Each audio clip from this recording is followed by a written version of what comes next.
Please like and subscribe to our channel and click the bell icon to get new video updates.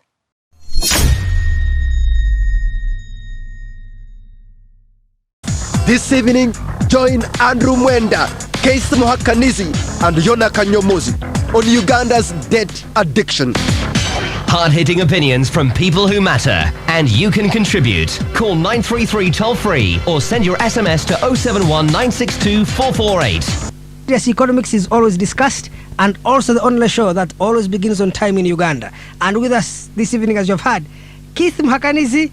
You know, people in this moment still think you're the Director of Economic Affairs. Keith Muhakanizi is the Deputy Secretary to the Treasury at the Ministry of Finance, Planning and Economic Development. And to join us in a few minutes is going to be Yona Kanyomozi, who is an economist, consultant, and member of the East African Legislative Assembly. And our discussion, of course, is how effective has debt relief been for Uganda. You can participate in this discussion by making a telephone call on Mango and MTN 933. You can also call our toll-free line UTL 1 billion. There comes Yona. There comes Yona. Keith. Yona, we are just beginning the discussion, so you won't miss anything. Keith, in 1998, Uganda got the original HIPIC. In 2000, they added the enhanced HIPIC. The total amount of debt relief for Uganda was 2 billion, and our debt portfolio at that time was about 3 billion. Now, of course, the news is that Uganda's debt will hit 5 billion in June this year. Now, I want to ask you, how can a country that is enjoying debt relief, be sinking further into debt? We, the ordinary stupid guys in the streets, can't understand this economics. Yeah, but let me explain. First of all, good evening, listeners, and good evening, Honorable Yona. Good evening, Keith. Yes. And of course, Bwana Mwenda. How did this situation happen? And what were the original objectives of debt relief? Were objectives achieved? To me, that's where we should. What were the objectives of? Thank you very much. But allow me to speak, Andrew. Now, the first, of course, you must congratulate us to get Uganda to be the first country to get all the two debt reliefs you are talking about. And what were the objectives? There were two sets of objectives: the major objectives and the second objectives. And I want you to get it clear from tonight, listeners, but also Mr. Mwenda. The fundamental major objective of the debt relief was to finance the economy, to get growth going, to work on the infrastructure, to reduce poverty. Go on. To reduce poverty, and those were the primary objectives of debt relief. One, to reduce poverty. Reduce poverty.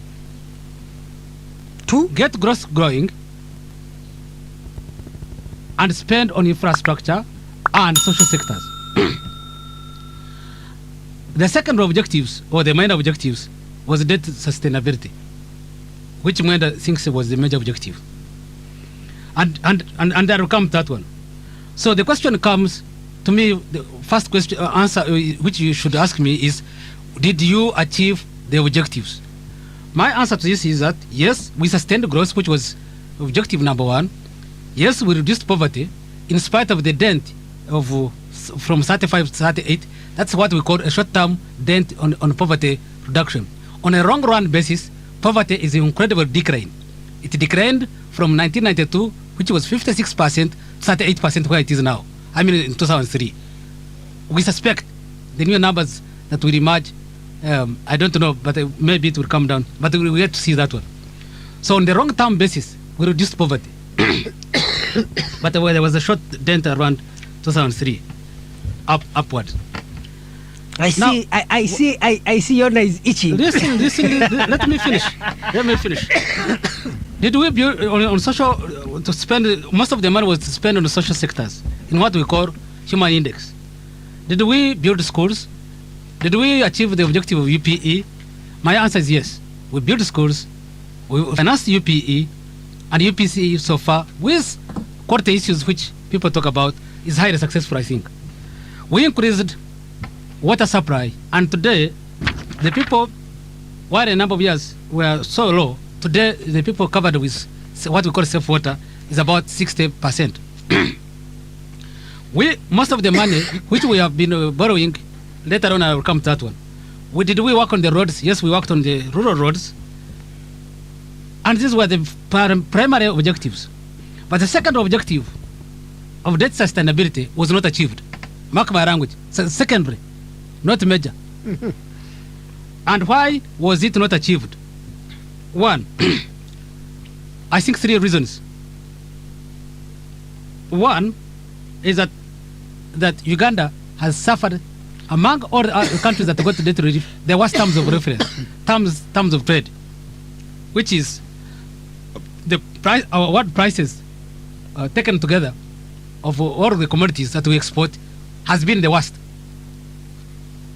And it's amazing that we have achieved growth in spite of that terms of reference. Terms of trade. Terms of trade, sorry. In a number of estimates which I've seen, which I can give to you by independent consultants, they think every year it has knocked off 1.5% of GDP growth. In other words, had we not suffered first terms of trade, Uganda would have been grown more than 7%. Two is that so because of this shock, the exports didn't grow as was part of the sustainability calculations. So we understand your terms of trade argument. So the B. Secondly, we as the economy grows, we had to borrow money to finance many on a concessional lending, and I just want to justify that one. If you look at our debt stock and debt structure has shifted from Martratos, which is a long-term concessional borrowing, has financed mainly infrastructure, especially roads, which takes about 52% of the loans we are borrowing, agriculture, some social infrastructure, and that's where money have been spent, which we have borrowed, that has increased the debt stock. But and many on that one. But 3, there's also been the depreciation of the dollar. Most of our borrowing is in SDR. In fact, 80% of our debt is of our borrowing because we borrow from ADB, IMF, and World Bank. Special drawing rights. You see, yes. these words, the special drawing rights. Does not understand now, SDR. So the dollar has depreciated against special drawing rights. That has also increased our debt sustainability, which we report in dollars. Now, the 3 points achieved. I want to achieve a dialogue. Let's first come. But let me first finish. Well, because you see that I'm looking at the clock, Keith. Hold the other. Let him first respond to. But I'm the principal now. You have not allowed me to talk. He's responding. How can that Let be? him first respond to the things you have said, which are many. Yes. Then you will continue with more. Well, let me look at the issue. He says they have reduced poverty, they have sustained growth, they have spent on infrastructure and social services, and on debt sustainability, where they have not achieved the stated objectives. Yes. He has explained why. Yeah. And these circumstances appear to be beyond Uganda's control. Let me first take the issues that which Keith, I think I must say have arguments which one can accept. But let me first take the issue of poverty. The poverty indices depend very much on what you use as a basket to weigh who is poor and who is not poor. And gross figures, as you know, are aggregates or averages which people arrive at by comparing certain things. So, and in any case, as we see, as he admitted, there has been a dent.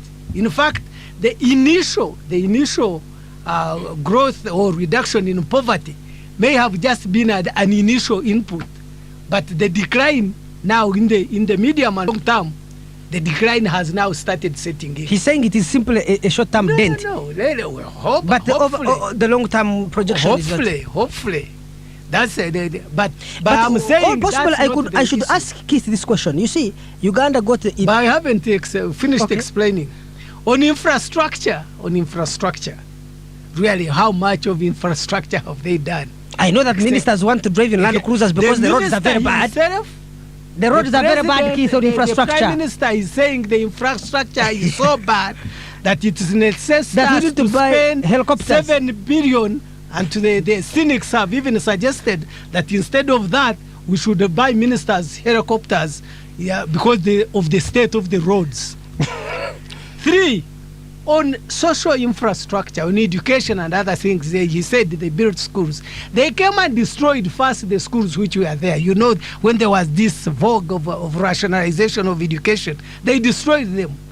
Only start rebuilding what they have virtually destroyed. I don't call that... Replacement is not growth. Replacement of dead capital is not or depreciated growth. capital does not... Let me touch the issue of sustainability of debt. And the arguments used, those ones I don't accept completely out. If the SDRs are great things and the dollar is depreciating, then you should be getting more out of each SDR, isn't it? The logic doesn't tie. Because the dollar is depreciating, the SDR is high. Yet in terms of dollars which you should get in each individual SDR should be higher. No, that's a technical question. Yes, I will come to that. If we got special drawing rights, we will get bogged down and the listeners there will not. Nevertheless, I must explain that. Let me finish about debt sustainability. If he said they are now shifted, the debt structure has shifted, sustained to out of short-term commercial debt. The commercial debts to bilateral loans, which are concessional. So the debt structure should have changed, and the volume should have gotten less, because most of the money we get are either grants or donations and things of that nature. Let me inform the listeners, by the way, that this one has not happened. Instead, the debt burden has increased. Let me first give the listeners facts, because Keith Muhakanizi will evade them. 1, Uganda got the original debt relief in 98 and enhanced debt relief in 2000. Total debt forgiven is 2 billion out of 3 billion. So we should be having about 1 billion, but we are going to be hit 5 billion in July. That's exactly what I'm saying. Between 2000 and 2003, poverty in Uganda increased from 35 to 38, showing that in spite of and also because of debt relief, poverty in Uganda increased. Is increasing. 3, since Uganda got debt relief, the country moved away from loans towards grants. 60% of Uganda's total foreign aid comes in as grants. Grants and concessional loans. And 40% are loans given on highly concessional terms. Grace period of 10 years, payment over 40 years, rate of interest is 0.5%. So how do you then account for even that? a stupid businessman with that kind of money would certainly make a killing. So your government seems to be sinking more into poverty, more into debt, and the roads cannot work, and the ministers need helicopters to move around. And me, the taxpayer, I must finance that luxury. What is happening? Exactly. What is happening? Gentlemen, I have kept quiet. You have talked. Civilization demands that you allow me to answer you back. So we'll keep quiet now. Coming up, Keith Muhakanizi is going to give his explanation. Because this is not serious. It's live and it's happening tonight. He says you're talking about 65% of our pupils who got UPE between P1 and P3 are illiterate. And they can neither read nor write. Okay. Now, certainly you may have been spending money and people are going to school, but they're not getting an education, Keith. This is all government information, by the way. Government, your own statistics. Can I answer you back? Please. You have the floor. Yes. You know, I'm not in politics, I'm in the technical world. So I answer as I see these things like raw technicians. You can hit me. But I have my facts. 1. Well, we also have your facts here. Yes, I have told you that in any poverty analysis, there has ever, all over the world, a short dent within a long-term trend, if you draw what we call a tangent. This has happened. That's normal. Now, it will be worse, I agree with Yona, if in the next survey that it has continued to take that direction. It will be a concern. But that happens, and then you continue back to the path which you are going, is a fact of life. That happens. That's number 1. No, but even on that one, you are running. Keith, you are running from a point. No, let me finish. That's a small one, but nevertheless, on a long-term basis, I've given you facts that poverty is on incredibly on a decline. That's number 1, and that we did this to get growth going. I think we all agree that this growth was achieved at the worst when we are facing the worst terms of trade as a country, which is a credit to us. By the way, you should also give a credit that we got the relief to you first. You and Mwenda. So you are now hitting me. So what have I now benefited? hitting me. Because In spite of your relief, we have more debt. We have bad roads, no UPE. Excited because you are borrowing? Or Now we got UPE. you are being fed by others? Listen, you got UPE. The facts are that the first stage, you can't, Andrew Mwenda, let me put it this way. You cannot tell me, first before UPE, there was 2.9. Now they are at 7 point something children. 65% can neither read Now nor write. I'm coming. Even if I take your benchmark, are you saying, Andrew Mwenda, that this kid who has come to school is worse than if he had stayed out? Is that your reasoning? Well, there is no difference between them. If they can neither read nor write, Keith, it means that there is no difference. No, they cannot. They can't read or write probably in English. I don't know. It is a government study, Keith. The government study said 65% of your children in university Maybe I'm education getting schools. that. Give to me that study. Secondly, but all I do know is that this kid is better off than if he had not gone to school at all. And from there, you build quality.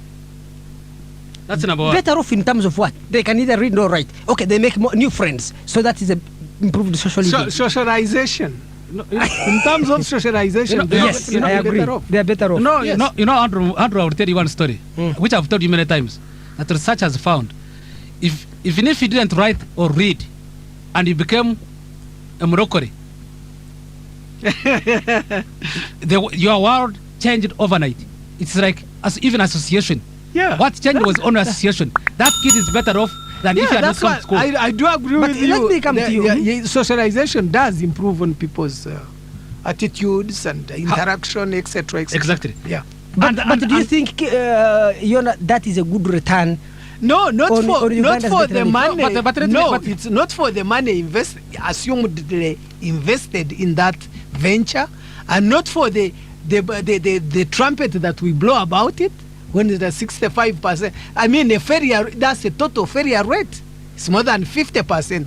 When you get less than 40%, 50% in an exam, you have failed in most Now, cases. the argument, Yona, the people at Ministry of Finance advance, is that the problem of any country certainly is not debt, but the ability to pay. That Uganda has diversified her exports. Uganda's exports have increased from about 400 million in 2001 to over $1 billion this financial year. Not to mention remittances by Ugandans living abroad, and therefore, given the diversification of Ugandan exports, we are no longer relying on one crop, which, if it faces international price fluctuations, then we suffer. But Andrew, I was coming to that one, but let me do this. Let me first. Let me do this. Let me first also say this: we have diversified the export market. I think fish has overtaken coffee as the largest foreign exchange earner. Has changed. The remittances from overseas have become as a blessing, although at the beginning we were trying to attract people to come home. So, given that, we should be now better off, borrow less, be able to pay ourselves out. What has happened? What has happened is whatever we borrow is not put in productive sectors, and therefore Where is it put? In consumption, administrative consumption, and it ends up not producing any synergy or any plus to the economy. That's the major could you problem. give the specific examples when you For say we example, invested in administrative consumption? for example, we have figures from Makerere, since Keith likes research. We have figures from Makerere where they say at least most of the project money, a large part of it, up to 60% in some cases, is spent either in consultancies, on project support, on administration. When we get debt relief, when we get concessional loans, when we get grants, that's how they fizzle out, and you don't get the impact that we should. Keith Muhakanizi, Let me come to one thing which I wanted to answer. What I want to answer categorically is that the road infrastructure in this country, and I want somebody to say no, has dramatically improved. There's no well, question the about Prime Minister says no. Says the roads are bad, so bad that The Prime Minister is the leader of government business. You cannot come He here and knows contradict the better. Prime Minister. The Prime Minister did say that the roads are so bad. The Prime Minister, sorry, Mwenda, didn't say that the road infrastructure has not improved. No, he said they are. I am defending they are him. so bad. He said they are didn't so say that bad. the road infrastructure has not improved. He said they are so bad to the extent that we need better cars for ministers to travel in, and that's a factual statement. And it was repeated not once, twice. I am saying the Prime Minister acknowledges that the roads have infrastructure has improved. Then why does he have to use it as a reason for spending 7 I am defending billion? him. Then why does he use that infrastructure deterioration as a reason for spending so much money on purchasing cars? I will tell you one thing which also interested me. Somebody argued that they want better cars because so that it can enhance the productivity of the ministers. I'm saying, look. And our ministers are the most predatory, and you know it. No, I am saying you don't need a car. The car doesn't talk, it doesn't think, it doesn't do anything. It's just a machine. But before we go to the break, let me make one other point. Although the debt stock has increased, actually the debt service, which is the major measure of a country's ability to pay, has not as deteriorated as that one. Which means that's why I was talking about the structure of the debt. How you borrow and how you pay back is important. That is still on a sustainable basis. But when we are making this, and this has been coming to us, we are only looking at indicators ahead and advising government on how best to borrow and spend its money. But Keith, you first tell me, given that 60% of the money you borrow is in form of grants, which means it's free money, and only 40% is what you are loans, and these are given on highly concessional terms, why is it that Uganda's debt stock is increasing? But I've explained to you. For example, if you take you haven't explained it. Let me explain. For example, last year we borrowed approximately $128 million, and this is $128 million. Mm-hmm. Of which, that's on projects. I'm talking on project money. Yeah. Mm-hmm. But because we didn't have much of borrowing from it's much about that. It's that one. Mm-hmm. Of which 52.5% is for road infrastructure. Mm-hmm. Of which that amount of costs at 67.6%. Mm-hmm. I mean, $1 million. Mm-hmm. Then for the mineral resource development, because this country uses that kind of thing, mm-hmm. It took about 24.9%. Yeah. Water and sanitation sector took about 14%. Mm-hmm. That's mainly to improve the hygiene in small towns. Yeah. Wouldn't you borrow for this purpose? No, you would borrow for this purpose. If you are going your country? No, you would borrow for this purpose. Agreed. But if you used that money for exactly doing that thing that you borrowed it for, we are telling you that 52%, that 24.9%, that 14% actually ends up in administrative expenditure and costs to the tune of 68% of whatever is assigned to be done in those sectors. Therefore, it doesn't make an impact. No. Can I explain? Yes. Can I explain, please? You are spending money, but you are spending it on four-wheel drive vehicles, on computers, and on technical experts, not on the internet. Can I explain, please? If you borrow for a road through Kunjiri, there will be road study. That consumes 40%. No. Can't let me give you facts. Why can't you ring Hona unnecessary? You give you facts or Mugazi?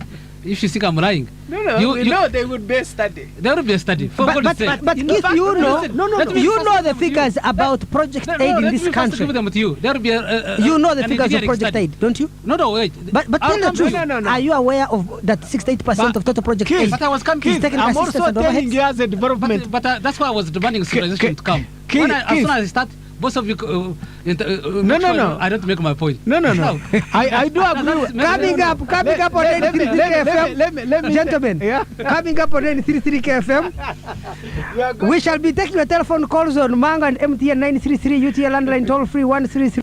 And economic development, Mr. Keith Muhakanizi, and also with us, Yona Kanyomozi, an economist, consultant, and member of the East African Legislative Assembly. We're discussing Uganda's problem of debt relief and debt sustainability. Why debt relief in Uganda doesn't work.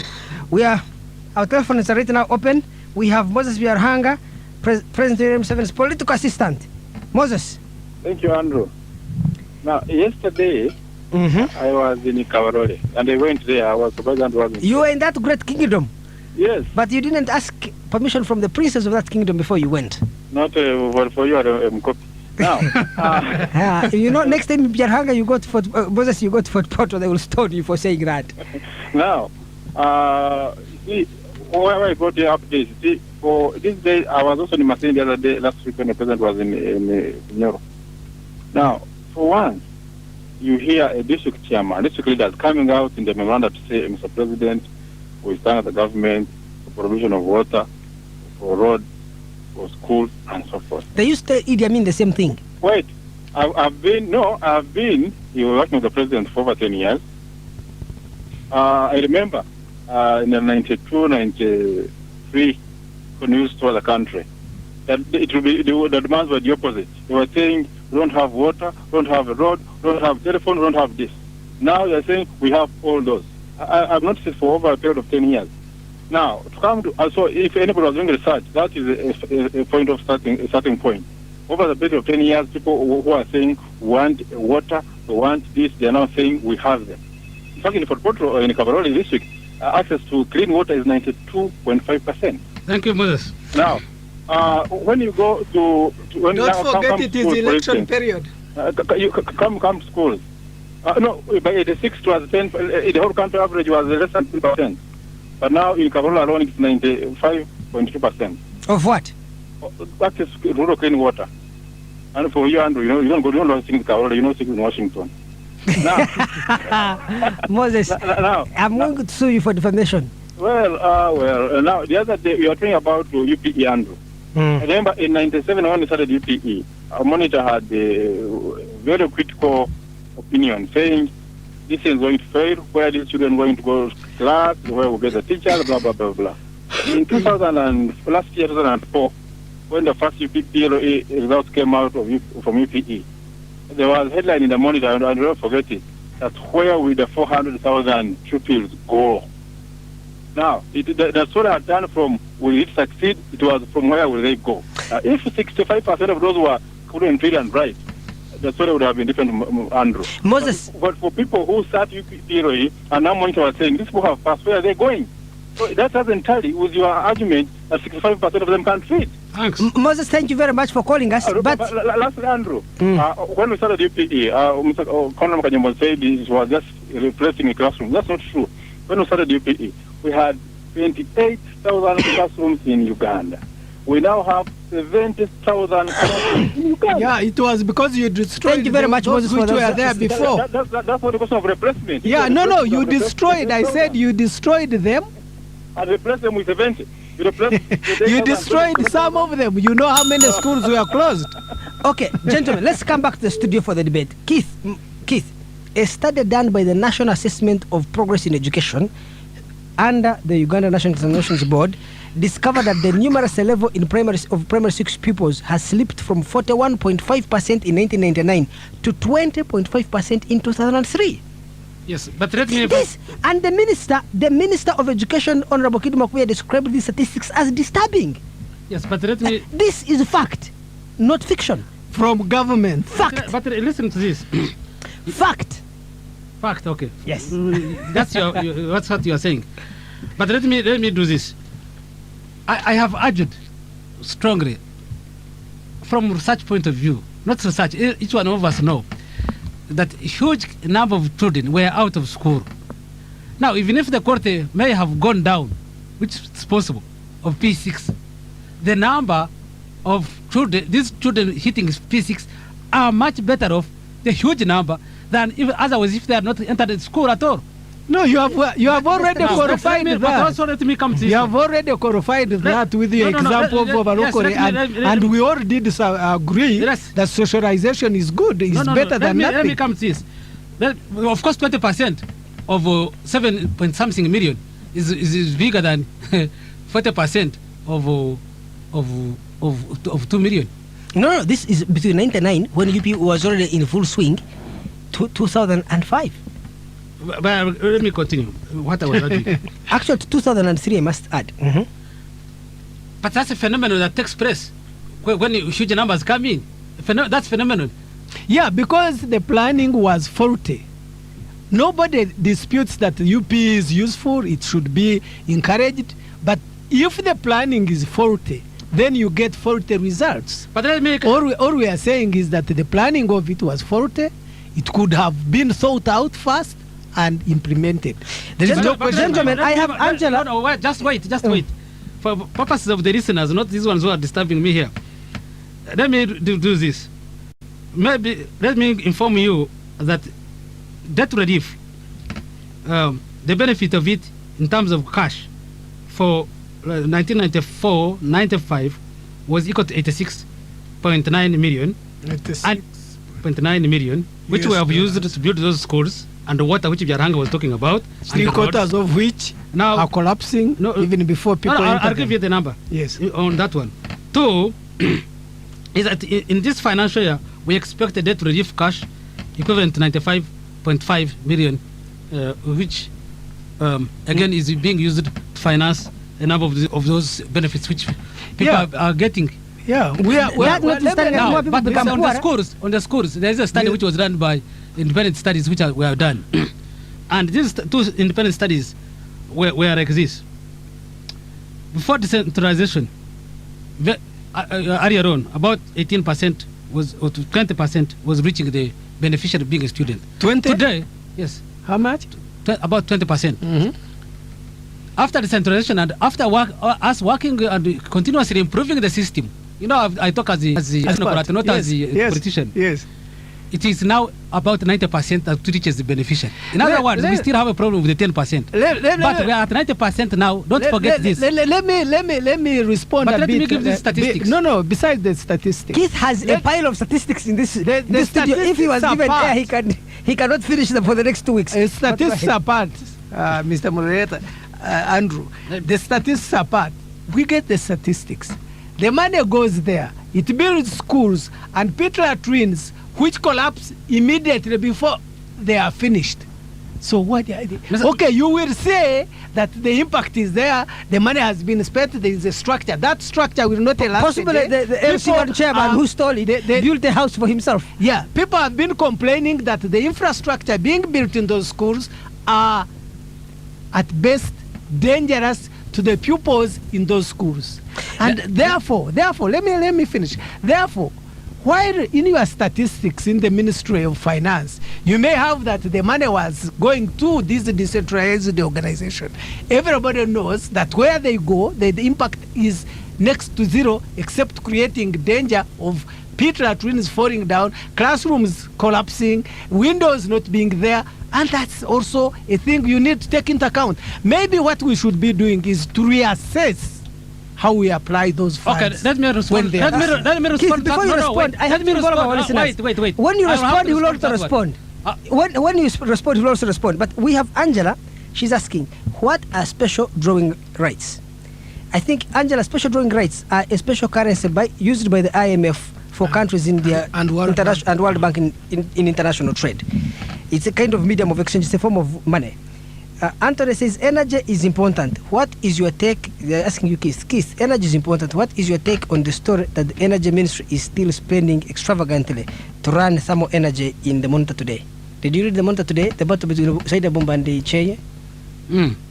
I am wondering why we are importing thermal generators actually to be run on diesel fuel. Because when the diesel is going up. Yes, you could buy these cheap fuels. What do they call them? These ones that run ships. I really never understand. Keith, you could possibly explain, or this is outside of your field. No. It's one of the economy. But since he's the one sending the money, he must have had a justification. Why should we have generators using... Next question. I'm still taking them. No, that's the question. Go. Okay. So let me respond to a number of things. First, on Yona's Honorable Yona's can call me Yona without yes, the honorable. But he's still honorable. You know, I'm civilized. I have to put it there. I'm not the one who made you honorable. Now, Honorable Yona's the point of the schools. Our understanding, that study I've seen, I've been too busy. There could be more recent studies. That it found most of the schools, surprisingly, infrastructure in the schools which were being built, about 75 to 80% is okay. We have a problem of another 15%, which may be not okay. you're grading. There was a 5% core, which is a bit, problematic. We need to deal with that, I agree, as a country, to ensure this ratio goes up and up and up. So most of the schools, up to 80% is okay, infrastructure there. Then the next one is not so bad, but should have been better. But the 5%, I think, it was the one which was a problematic problem. Now, secondly, the returns from local government, just yes, these are independent studies, gentlemen. Yes, Let me on energy. My understanding, I read the story today myself, and my understanding that there is a procurement, there is the need and the procurement process. The need is that actually we needed some more things from the studies which we did, because you need the economy is at danger if you don't get energy going. Now, whether you use some or whatever you are talking about, I'm not an expert in that area, but that we need a quick solution to this power. I think they have done very yes, but you see my point. To make that process. Let me come to you. Now, on the procurement process and which Mr. Chair was talking about and the rest, which I saw in the papers, I was not involved. So, but what I do know is that there is a procurement law. The question is, which we need to ask, was the law followed? But listen, was the law followed? And I think that's the question. To me, I would want you to invite Mr. Karisa to come and explain. Probably it was followed. This newspaper on Thursday or Wednesday on this show, one of the hottest debates on this project will be conducted. Coming up on NCC KFM, we shall be reading more of your SMS messages and taking your telephone calls. Our guests, Yona Kanyomozi and Keith. What I've heard from Yona Kanyomozi, I really recommend him for that. It's true that we are now getting, in fact, the rate of poverty has increased. It is due to the government has now capitalized our economy, whereby Uganda is not innovative, and we are now promoting developed countries' economy. So for that, we need to revise the economy. Thank you. Ignatius from Kampala, thank you very much for calling us, Aswa. Ignatius. I want to find out from Keith, if there are no leakages from URA, how much money would the URA bring out? All right? To what extent will this finance the national budget? And then, the other thing is, if that is the case, by how much will our debt reduce? Thank you very much, Ignatius. Keith, there are so many questions related to this. Someone here says, Hussein says, is it true that the government can operate without donor aid? I think it's a related question you could ask. And someone else saying, loans do not go away. Let's prepare our children to pay Uganda's debts. And Richard Nihiro Nasuti says, Keith, you are up to your job. Tell me, how do you determine poverty over time? Do you use the same parameters until Jesus comes back? And Betty says, Keith, is there a return on investment in the search for oil and gas in Western Uganda? Please, Keith, I can request you to be as brief. We have only about 5 minutes to go. Ignatius is the answer about URA. We are collecting about 12-point-something% of GDP. And a number of countries get up to 21%. I must say that in 1970, Uganda was collecting taxes to the tune of 22% of her GDP in 1970. Yeah, but let me first answer my question. That's why the government then never used to borrow. And it shows. It showed in the amount of borrowing that we did. Can I continue, please? Because of one thing, I will explain it why, if you want me to answer that one. But you told me to be fast. No, don't explain In the 70s, government was collecting high taxes because of commodity prices, tax on exports, which were high in this economy. Which we have now shifted. Now we don't have a tax. We have shifted. We removed the tax on commodity prices, and therefore the economy has shifted. Taxation has changed. But I'll come to you. So let me first finish the other person's question. Then somebody said, "Can the government operate without aid?" Well, life either mean they operated without aid anyway. So even Kenya has been operating without aid. But remember one thing. Depends on the infrastructure. It depends on what you want to achieve as a country on a gross infrastructure. Kenya has achieved not getting aid at the cost of infrastructure. Over time, it has deteriorated so badly. But the structure of the Kenyan economy could support it a bit. Okay, but people, we have quite a number of callers and a number of SMS messages. And so let me stop there at this stage. You wanted to comment Yes, on I the wanted 1960s. to. One thing one needs to understand: it does not matter. The percentage alone is not a good measure for it. The percentage alone, okay, gives you an indicator. But what matters is how you apply that money that you have collected. You could correct 50%. At one time, actually, Zaire, because of the mining sector, was correcting nearly 40%. But where was the money going is what matters. You can correct this money and not use it beneficial to the nation. I have Professor Dan Wadana. He says Museveni thinks that because we have accumulated some resources, we could do without donors. How realistic is this response? Professor Dan Abudere, tomorrow I have a panel here which will also include Sir Richard Kaijuka and Dr. Frederick Chigoloba Mutebi to discuss this subject, and certainly it will be exhaustively discussed. Camera from Arua says, Andrew, can you ask Keith whether the ultimate intention of UPE is for pupils to end in P7 with no pass at all? Keith has already stated, he says it is good if they can go and socialize. Half a loaf is better than none. No. That's not what I'm saying. So socialization is better without it. No, Andrew, please don't put things in my mouth. All I'm saying is that we all agree that we need to improve the quality of UPE. And we need to move beyond the UPE towards secondary education. But there are constraints in the economy that we face. Yeah, the constraints in the economy are there, but the style of our budgeting, unless we change the structure of our budgeting and emphasize those productive sector and encourage the Ugandan nationals to participate in the development of this economy, we shall not get there. That's what I want. Kampala. Waswa in Kampala. This is Mundu. I'm calling from Kampala. I'd like to appreciate what Mr. Keith Muhakanizi is saying about development, the buildings, infrastructure. But I want him to and human resources development. How that translates to the pockets of Ugandans. You know, these days people are having meals once. You know, they wait at around 6.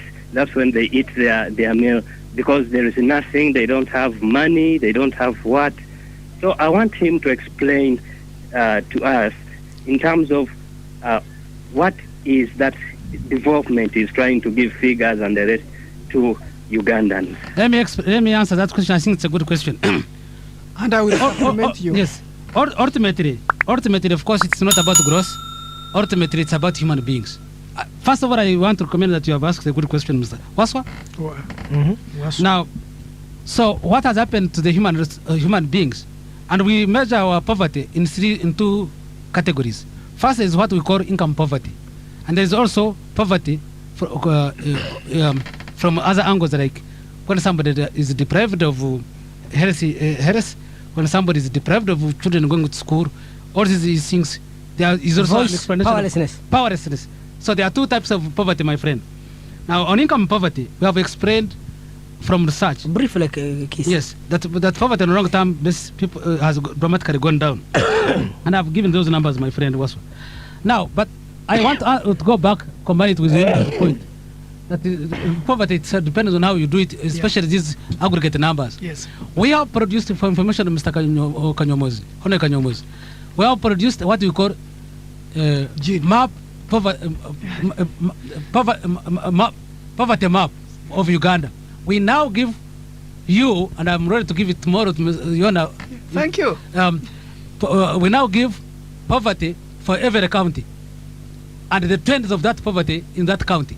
So we have gone up to county level. Good. Keith, Yona, you wanted to respond? Yeah, I wanted to say to Waswa that besides this aggregation, the distribution factor, the incomes can be skewed or go to one side or to a group or to a clique, and on the aggregate it seems okay, while in actual fact at the base where the majority of the people are, nothing is being gained. Second, you look at where that income which is being generated, growth, the growth in the economy, may not impact on the development of the individual. And that's why, as you say, people are ending up having one meal. But there are those who are having not only one meal, but 7-course meals, even at the individual level. So that is a problem of the distribution of income and the distribution of the benefits of growth in that society. What I think you are experiencing And what we are all experiencing is that it's skewed to cliques, to groups, and the rest of us, or the majority of us, are left out. Philip in Kampala says, Keith, what kind of economy are you running? The president and your vice president's office go to money lenders to survive, and you say you cannot do without aid? I think that's a rhetorical question. We have Jackie in Namugongo. I'm Jackie from Namugongo, and I want to ask a question. This goes to Keith. Why does the government have to increase the salaries, everything for all ministers, while us, the normal people, are having to increase our taxes? They have to increase their taxes. Why does that have to happen? And then they keep on increasing, as the debt keeps on rising. This is what I get about what they are doing. They are just increasing their welfare. They are making their lives better and making us, the normal people's lives, difficult. They increase their debt, our taxes increase, and their welfare increases. I just do not understand what is the government becoming. What is it becoming? Thank you.